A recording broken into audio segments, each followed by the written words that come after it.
भोगों को चाहने वाले पुरुष द्वारा या अहंकार युक्त पुरुष द्वारा। नमस्कार, जय श्री कृष्ण। कल तक हमने श्रीमद् भगवद गीता के 18वें अध्याय मोक्ष संन्यास योग के 13 से लेकर 18 तक के श्लोक व उनका हिंदी में व्याख्यान सुना, जिनमें 13 से लेकर 18 तक के श्लोकों में कर्मों के होने में सांख्य सिद्धांत का कथन है। आज हम 19 से लेकर 28 तक के श्लोक व उनका हिंदी में व्याख्यान सुनेंगे, जिनमें 19 से लेकर 40 तक के श्लोकों में तीनों गुणों के अनुसार ज्ञान, कर्म, कर्ता, बुद्धि, धृति और सुख के पृथक पृथक भेद हैं। तो चलिए प्रारंभ करते हैं। जय श्री कृष्ण। श्री परमात्मने नमः। आगे श्री कृष्ण भगवान उवाच ही हैं, तो चलिए सुनते हैं श्री कृष्ण भगवान अर्जुन से क्या कहते हैं। ज्ञानम कर्म च कर्ता च त्रिधैव गुण भेदतः प्रोच्यते गुण संख्याने यथा वच्छृणु तान्यपि सर्वभूतेषु ये नैकम भावम व्ययमीक्षते अभिवक्तम विभक्तेषु तज्ज्ञानम विद्धि सात्विकम पृथक्त्वेन तु यज्ज्ञानम नाना भावान पृथग विधान वेत्ति सर्वेषु भूतेषु तज्ज्ञानम विद्धि राजसम यत्तु कृत्स्न वदे कस्मिन् कार्ये सत्तमहैतुकम अतत्वार्थ वदल्पम च तत्ताम समुदाहयतम नियतम संगरहित मराग द्वेषतः कृतम अफल प्रेप्सुना कर्म यत्तत् सात्विक मुच्यते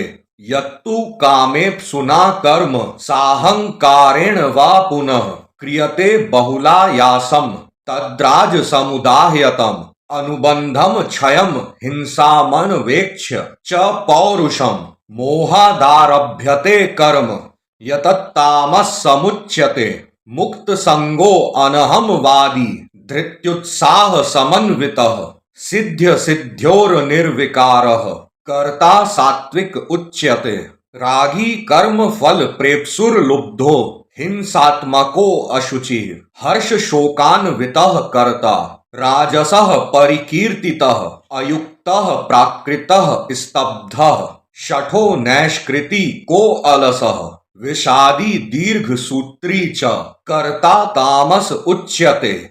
यहाँ पर पूर्ण होते हैं 19 से लेकर 28 तक के श्लोक। चलिए अब इनका हिंदी में व्याख्यान सुनते हैं। गुणों की संख्या करने वाले शास्त्र में ज्ञान और कर्म तथा कर्ता गुणों के भेद से तीन तीन प्रकार के ही कहे गए हैं। उनको भी तू मुझसे भली भांति सुन। जिस ज्ञान से मनुष्य पृथक पृथक सब भूतों में एक अविनाशी परमात्म भाव को विभाग रहित संभाव से स्थित देखता है, उस ज्ञान को तो तू सात्विक जान। किंतु जो ज्ञान अर्थात जिस ज्ञान के द्वारा मनुष्य संपूर्ण भूतों में भिन्न भिन्न प्रकार के नाना भावों को अलग अलग जानता है, उस ज्ञान को तू राजस जान।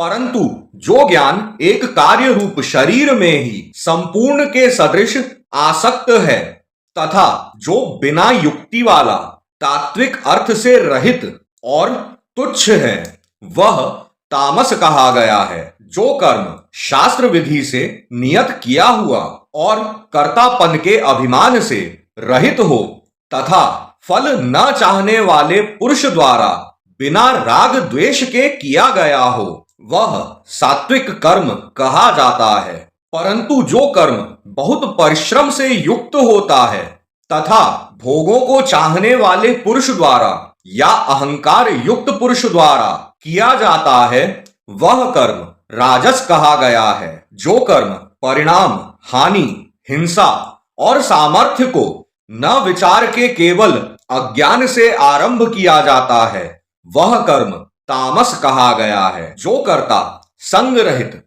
अहंकार के वचन न बोलने वाला, धैर्य और उत्साह से युक्त तथा कार्य के सिद्ध होने और न होने में हर्ष, शोक आदि विकारों से रहित है, वह सात्विक कहा जाता है। जो कर्ता आसक्ति से युक्त, कर्मों के फल को चाहने वाला और लोभी है तथा दूसरों को कष्ट देने के स्वभाव वाला, अशुद्धाचारी और हर्ष शोक से लिप्त है वह कर्ता राजस कहा गया है। जो कर्ता अयुक्त, शिक्षा से रहित, घमंडी, धूर्त और दूसरों की जीविका का नाश करने वाला तथा शोक करने वाला, आलसी और दीर्घसूत्री है वह तामस कहा जाता है। यहां पर पूर्ण होते हैं 19 से लेकर 28 तक के श्लोक व उनका हिंदी में व्याख्यान। आगे की श्रीमद् भगवद गीता सुनने के लिए हमारे साथ जुड़े रहें। कमेंट में जय श्री कृष्ण, राधे राधे लिखते रहें। आप सभी का बहुत बहुत